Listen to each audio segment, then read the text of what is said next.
আজকে যে বিষয় নিয়ে আলোচনা করছি যে সুস্থ থাকার জন্য কিছু কিছু টিপস বলবো। নিত্য নৈমিত্তিক খাবারের জন্য যে টিপস, সেই টিপসটা যদি আপনি মেনে নিতে পারেন বা চলতে পারেন তাহলে আপনি শরীর সুস্থ থাকবে উইদাউট এনি মেডিসিনে। নিত্য নৈমিত্তিক খাবারের মধ্যে যেগুলো আমরা বারণ করি সেগুলো নিয়ে আজকে আলোচনা করছি, কারণ এই বিষয়ে নিয়ে আমার অনেক ভিডিও আছে, সেগুলো দেখুন। আর একটাই কথা বলি, আমার হোয়াটসঅ্যাপ নাম্বার, এখানে থেকে কোনো অসুবিধা হলে আমাকে হোয়াটসঅ্যাপে জানাবেন, লিখবেন, কমেন্টস করবেন, আপনার বক্তব্য আমাকে জানাবেন।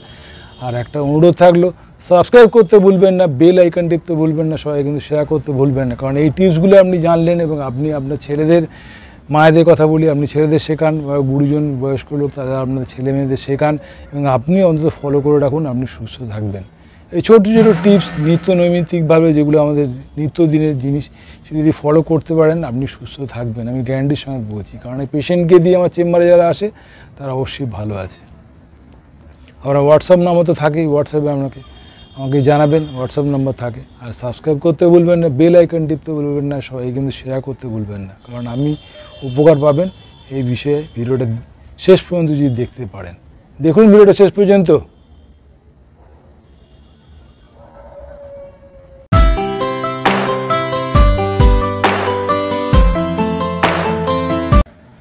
আজকে যে বিষয় নিয়ে আলোচনা করছি, বিষয়টা হচ্ছে যে আপনি সকাল থেকে উঠে কি করবেন কি করবেন না। প্রথমত হচ্ছে বয়সের সঙ্গে সঙ্গে আমাদের হাড়গুলো আস্তে আস্তে ফাঁপড়াতে শুরু করেছে, আপনি প্রচুর চিনি খাচ্ছেন। তার জন্য চিনি খাওয়াটা ছোটোবেলা থেকেই শিখেছেন আপনার মায়ের কাছ থেকে, বা আমাদের ইন্ডিয়ান, ভারতীয় বা বাংলাদেশি বা যেই হোক আশেপাশে নেবার কান্ট্রিগুলো, কারণ ইংরেজরা শিখিয়ে গেছে চিনি খেতে এবং তার সঙ্গে সঙ্গে চা খেতে। তা চিনিতে কি থাকে, ফ্ল্যাভাইসিন থাকে, এক ধরনের প্রোটিন থাকে, যৌগ থাকে, আর দুধে থাকে কী থাকে, ক্যাসিন থাকে। তো এই দুটো পার্ট মিলে একটা বিক্রিয়া তৈরি করে। দুধ চা খাওয়া টোটালি বন্ধ করুন, র চা খান, লেবু দিয়ে চা খান, বা অন্য যে কোনো ব্ল্যাক টি খান, কোল্ড টি খান, যেরকম খাতে হবে, দুধ দিয়ে চা খাওয়া বন্ধ করুন। প্রথম কাজ, সকাল উঠে দুধ দিয়ে চা খাওয়া বন্ধ, চিনি ছাড়া চা খাওয়ার চেষ্টা করুন, 1 নম্বর। 2 নম্বর হচ্ছে সকালবেলা ঘুম থেকে উঠে চা খেলেন, একটু যোগব্যায়াম প্রাণায়াম যদি কিছু করতে পারেন, চা খেয়ে আগে করতে পারলে খুব ভালো হয়, যদি পরেও করতে করে অভ্যাস থাকে, বাথরুম করে এসে খেয়ে টেয়ে নিয়ে বাথরুম করুন, বাথরুম করে এসে তারপরে আপনার এই যোগব্যায়াম প্রাণায়াম যেগুলো বলেছি, কপালভাতি, অনুলোম বিলোম, তারপরে যে ব্যায়ামগুলো দেখিয়েছি সেই ব্যায়ামগুলো আপনি করলেন।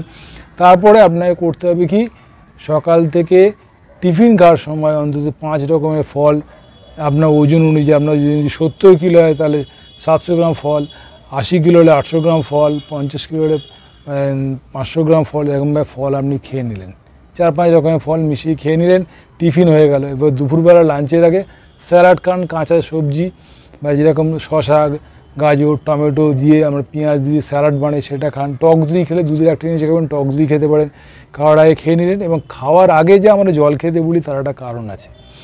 যখন আপনি খাওয়ার আগে জলটা খাচ্ছেন, তা পাকস্থলীর মধ্যে গিয়ে জলটা যাচ্ছে, শরীরের খাদ্যনালী হয়ে গিয়ে পাকস্থলীর মধ্যে জলটা গিয়ে পড়ছে, এবং তারপরে যখন আপনি জায়গাটাকে আমরা ক্লিন আপ করছি, পরিষ্কার করে দিচ্ছি। যে জায়গাটা আমরা যেরকম প্রতিদিন ড্রেন পরিষ্কার করি বা যেদিন আমরা নিজেদের ঘরদোর পরিষ্কার করি, সেরকম আমরা প্রথমে ক্লিন আপ করে দিল। এই খাওয়ার আধ ঘন্টা আগে জল খান, এবং তারপরে যখন খাচ্ছেন সেই খাবারটা শরীরের মধ্যে ডাইজেস্টের প্রক্রিয়াটা ভালো থাকছে। এবং আলাদা বলেছি, লাঞ্চের আগে অন্তত শসা, গাজর, টমেটোটা ভালো করে চিবিয়ে খান স্যালাডটা, তারপর দুপুরের লাঞ্চ খান। এবং লাঞ্চের সঙ্গে সঙ্গে বা খাবারের সঙ্গে সঙ্গে কেন জল খাবেন না জানেন? খাবারের সঙ্গে সঙ্গে জলটা খেলে খাবারটা অন্তত ভেসে উঠবে। যদি অয়েলি খাবার খান, সেটা অ্যাসিডিটি তৈরি করবে। অলমোস্ট শরীরের মধ্যে অ্যাসিড থাকে, এবং সেটা যদি গলা পর্যন্ত খেয়ে নেন তাহলে অ্যাসিডটা ওপর দিকে উঠে আসে খাবারটা, তখনই আমাদের ঢেকুর ওঠে, বমি পায়, এই সমস্যাগুলো দেখা দেয়, মাথায় যন্ত্রণা করে, এই সমস্যাগুলো দেখা দেয়। এবং খাওয়ার আধ ঘন্টাকে জল খেলেই যখন শরীরের মধ্যে ক্লিন করে, খাবারটা আসার জন্য প্রস্তুত হয়, শরীর প্রস্তুত করে, সেই প্রস্তুতটা থাকলো, তারপরে আপনি খেলেন। তারপরে খাওয়ার আধ ঘন্টা কি 1 ঘন্টা পরে জল খেলেন, তাহলে কি হলো, খাবারটা ডাইজেস্টার সিস্টেম ঠিক মতো পাচন হলো। যে কোনো বাড়ি করতে গেলে শুধুমাত্র ইট, বালি, সুরকি, লেবার দিয়ে বাড়ি হবে না, জলের প্রয়োজন আছে, মিক্সারের দরকার আছে। সুতরাং খাওয়ার 1 ঘন্টা বা আধ ঘন্টা পরে যদি আপনি জলটা খান, খাবারের মধ্যে যে পাচন প্রক্রিয়া, যেটা ঘষে, মানে পাকস্থলী যে রাব করে খাবারটাকে, তার থেকে যে ইনগ্রিডিয়েন্টস তৈরি হয়, যে প্রোটিন ভ্যালু, অ্যামাইনো অ্যাসিড যেগুলো তৈরি হয় শরীরের মধ্যে, সেগুলো স্মল ইন্টেস্টাইন থেকে সাকশন শুরু করে। সুতরাং তাকে তো সময় দিতে হবে পাকস্থলীকে, যে আপনি ঠিক সময় ঘষুন খাবারটা। তাই জন্য জল দিলে কী হলো, খাবারটা নিচের দিকে প্রেশারের নিচে চলে গেল। ওই জন্য খাওয়ার সঙ্গে সঙ্গে জল খাবেন না, খাবার আগে আধ ঘন্টা আগে খেয়ে নেবেন, খাওয়ার আধ ঘন্টা পরে খাবেন। তাহলে খাবার আধ ঘন্টা আগে আধ ঘন্টা পরে খাওয়ার কথা বলে দিলাম। এবার যখন খাবেন, লাঞ্চ খাবেন, অন্তত 1:30 থেকে 2টোর মধ্যে অন্তত লাঞ্চ করার চেষ্টা করুন। এবং বিকেলে খেলে মুড়ি খেতে পারেন বা একটু ছোলা ভাজা খেতে পারেন, সেরকম মানে কার্বোহাইড্রেট যদি জিনিস খান সেটা কিন্তু যেন অয়েলি না হয়। আর সন্ধেবেলা, সন্ধ্যা হওয়ার সঙ্গে সঙ্গে আপনি রাতের খাওয়া শেষ করুন, আর ডিনার করার চেষ্টা করুন সন্ধে হওয়ার আগে। তার সঙ্গে ডিনার করলে কী হবে, আমাদের লিভার ফাংশন, কিডনি ফাংশন, শরীরে intestine, small intestine, large intestine function, শরীরে হরমোনাল সিক্রেশন, সমস্তগুলো খুব সুন্দরভাবে হয় সন্ধ্যের পরে খাওয়া হয়ে গেলে। শরীর রাতেই আপনি রেস্ট নিলে শরীর সবসময় হজম প্রক্রিয়া সুন্দর হয়। আর যাদের ইউরিনাল সমস্যা আছে, যে মহিলা বা গুরুজনদেরকে বলি, মায়েদের বা গুরুজনদের ইউরিনাল সমস্যা আছে, তারা সন্ধ্যের পরে জলটা খাওয়া অফ করে দিন। যদি জল তেষ্টা পায় তাহলে চুমুক দিয়ে জল খাবেন।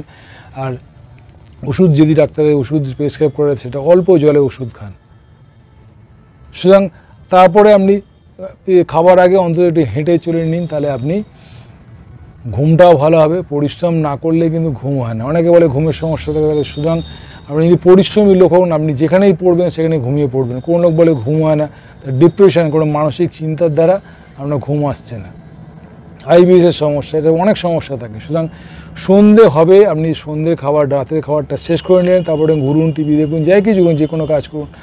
আর খাওয়ার মানে শোয়ার আগে অন্তত আমাদের সামনে পিছনে করে হেঁটে 10 মিনিট হেঁটে নিন, আপনার আরামসে ঘুম আসবে। তো এই সিস্টেমটা সন্ধ্যে পরে খাওয়ার সিস্টেমটা বলে দিলাম, সকাল থেকে কী করবেন সেই সিস্টেমটা বলে দিলাম।